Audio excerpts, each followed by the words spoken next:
একদম দোকানের মতো লস্যি বানানোর পদ্ধতি আজকে আমি এই ভিডিওতে আপনাদের সাথে শেয়ার করব। আর শুধু একরকম নয়, দুরকম পদ্ধতিতে আপনাদের করে দেখাবো। আর সাথে অবশ্যই থাকবে অনেক tips and tricks. By the way, আমি শেফ অতনু, আপনারা দেখছেন অতনুর রান্নাঘর। আর আজকে আমাদের রেসিপি দই লস্যি বা প্লেন লস্যি এবং ম্যাঙ্গো লস্যি বা আম লস্যি। এবার লস্যি বানানোর আগে একটা লস্যির মশলা আমাদের বানিয়ে নিতে হবে।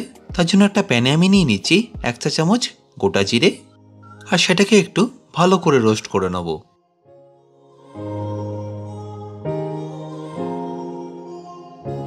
আর ভালো করে রোস্ট করা হয়ে গেলে একটা পাত্রে রেখে আমি এটাকে ঠান্ডা করে নেব। আর ঠান্ডা হয়ে গেলে এটাকে আমি একটা মিক্সিতে দিয়ে দেবো। আর এর সাথে দিয়ে দিতে হবে 1 চা চামচ বিট নুন, 1/2 চা চামচ রেগুলার নুন, আর 1/2 চা চামচ চাট মশলা। আর তারপরে এই সব কিছুকে একবার ভালো করে আমাদের মিক্সিতে ঘুরিয়ে নিতে হবে।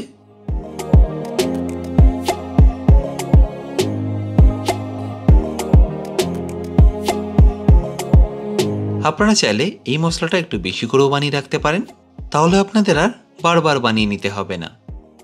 এবার আমি আপনাদের দই লস্যিটা বানিয়ে দেখাচ্ছি। আর এটা একদম পুরোটাই বানাবো দোকানের স্টাইলে। বাট তার আগে বলে রাখি, লস্যির জন্য আপনাদের ঠিক কীরকম দই নিলে ভালো হয়।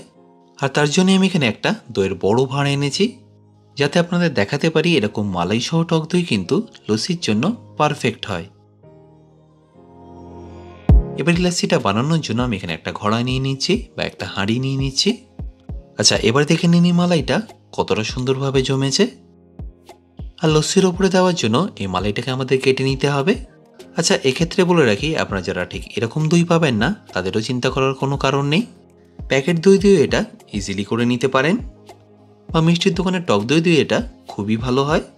বাট এর পরের প্রসেসগুলো অবশ্যই ফলো করবেন।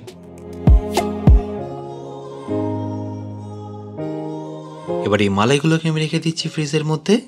আর হাঁড়িতে নিয়ে নিচ্ছি 500 গ্রাম টক দই লস্যি বানানোর জন্য।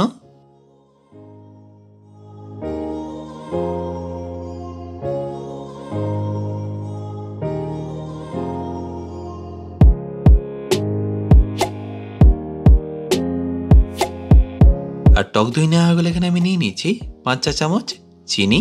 আমি এখানে মিষ্টিটা খুব বেশি রাখছি না, বাট আপনারা আপনাদের পছন্দ মতো চিনি এখানে দিয়ে নিতে পারেন। এবারে এরকম লস্যি স্টিক দিয়ে আপনাদের ভালো করে মিশিয়ে নিতে হবে। বাট তারও একটা প্রসেস আছে। প্রথমে দই আর চিনিটাকে আপনাদের এইভাবে একটু ঘুরিয়ে ঘুরিয়ে মিশিয়ে নিতে হবে, যাতে প্রথমে এটা একটু ভালোভাবে মিশে যায়। আর তারপর স্টিকটাকে আপনাদের 2 হাতের তালুর মধ্যে নিয়ে এইভাবে ঘষতে হবে, যেটা আশা করি আপনারা সবাই জানেন বা সবাই দেখেছেন। আর এটা আপনাদের কতক্ষণ করতে হবে সেটাও আপনাদের জানাচ্ছি। বা তার আগে জেনে নিন আমি এখানে কেন মিক্সি ব্যবহার করছি না।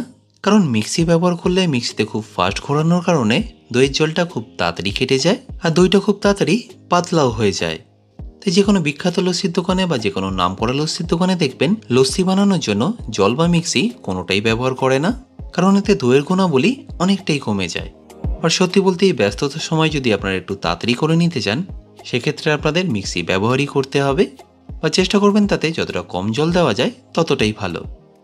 আর এতক্ষণ আশা করি আপনারা নিশ্চয়ই দেখতে পাচ্ছেন দইটা কিন্তু বেশ অনেকটাই পাতলা হয়ে এসছে। বাট এটা পারফেক্ট হয়েছে কিনা সেটা কিভাবে বুঝবেন?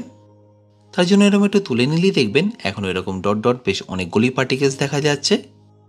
তার মানে এটা আরও একটু হবে। মোটামুটি এই পদ্ধতিতে আমার করে নিতে সময় লেগেছে মিনিমাম 10 থেকে 15 মিনিট। আর যখনই দেখবেন এটা একদম পারফেক্টলি মেশানো হয়ে গেছে, তখন এর মধ্যে আর কোনো রকম পার্টিকেলস থাকবে না, ঠিক এরকম স্মুথ হয়ে যাবে। এবার এই স্টেজে আপনাদের আর কি কি দিয়ে দিতে হবে দেখে নিন। প্রথমে একটু গন্ধটা সুন্দর করার জন্য এখানে দিয়ে দিচ্ছি রোজ ওয়াটার বা গোলাপ জল। তারপর ফ্লেভারের জন্য এখানে দিয়ে দিচ্ছি 1/3 চামচ এলাচ গুঁড়ো। আর ঠান্ডা করার জন্য এখানে দিয়ে দিচ্ছি বরফ। আমি এখানে একটু দোকানের স্টাইলই করে নিচ্ছি, বাট আপনারা একদম এখানে আইস কিউব ব্যবহার করতে পারেন, বা যেটা আপনাদের সুবিধা হয় সেইভাবে এই আইসটা দিয়ে নিতে পারেন। এবার ফাইনালি এই সব কিছুকে একবার ভালো করে আমি মিশিয়ে নেব।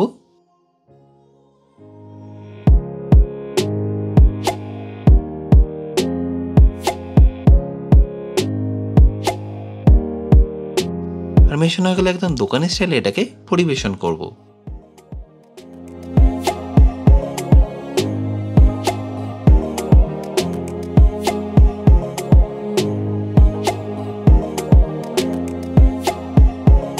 আর এইভাবে পরিবেশন করা হয়ে গেলে আমরা যে মালাইটা কেটে তুলে রেখেছিলাম সেটা এখানে দিয়ে দিচ্ছি।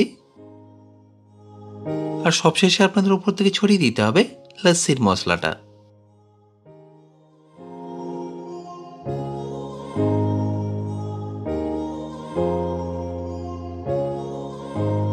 আচ্ছা, এবার খুব তাড়াতাড়ি আমি আপনাদের ম্যাঙ্গো লস্যিটাও বানিয়ে দেখাচ্ছি। আর তার জন্য আমি এখানে নিয়ে নিয়েছি পাকা আম।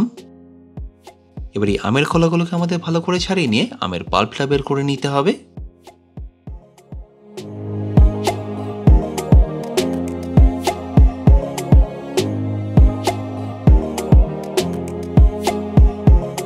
আচ্ছা, এই আমের পাল্পটা একটু ইজিলি বের করার জন্য আপনারা এখানে কিন্তু একটা চামচেরও ব্যবহার করতে পারেন, যার মাধ্যমে আপনারা খুব ইজিলি এটাকে বের করে নিতে পারবেন।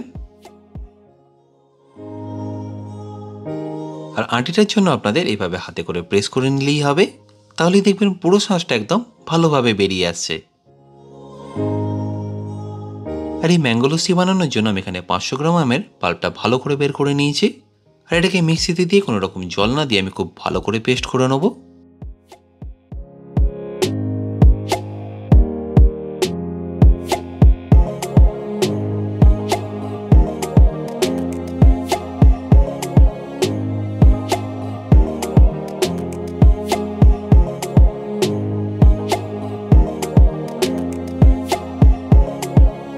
এটা পেস্ট করার পরে কতটা স্মুথ হয়েছে সেটাও দেখে নিন।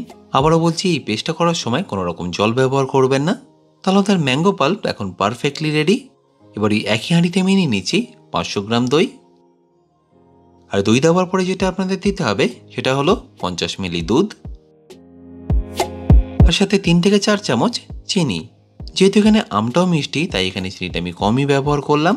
আবারও বলছি, আপনারা যদি মিষ্টিটা একটু বেশি খেতে চান সেক্ষেত্রে এখানে আর একটু চিনি দিয়ে নিতে পারেন। এবার আমের পাল্পটা দেওয়ার আগে এটাকে একবার ভালো করে আমি মিশিয়ে নেব।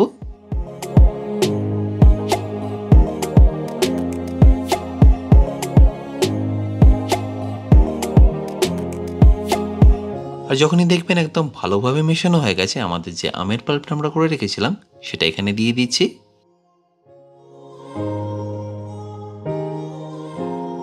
তারপর ফাইনালি এখানে বরফ দিয়ে আমি এটাকে ভালো করে একবার মিশিয়ে নেব। এইভাবে করলে দেখবেন কালারটা খুবই সুন্দর আসবে, আর টেস্ট তো অবশ্যই ভালো হবে।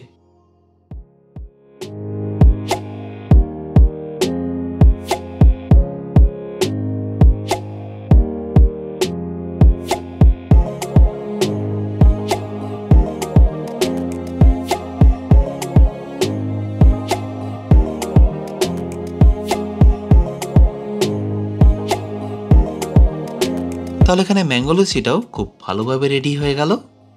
আর এটাকেও আমি পরিবেশন করে নেব।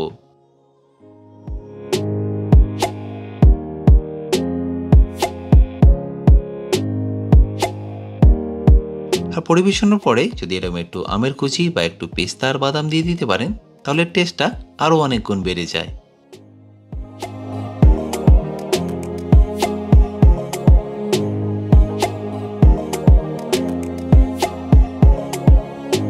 আশা করি এই সিম্পল রেসিপিটা আপনাদের নিশ্চয়ই ভালো লেগেছে। আর ভালো লাগলে প্রতিবারের মতো আমাকে কিন্তু কমেন্টে জানাতে ভুলবেন না। বাই দ্য ওয়ে, আমি শেফ অতনু, আপনারা দেখছিলেন অতনুর রান্নাঘর। দেখা হচ্ছে আপনাদের সাথে একটা নতুন রেসিপি নিয়ে নেক্সট এপিসোডে। ভালো থাকবেন, সুস্থ থাকবেন।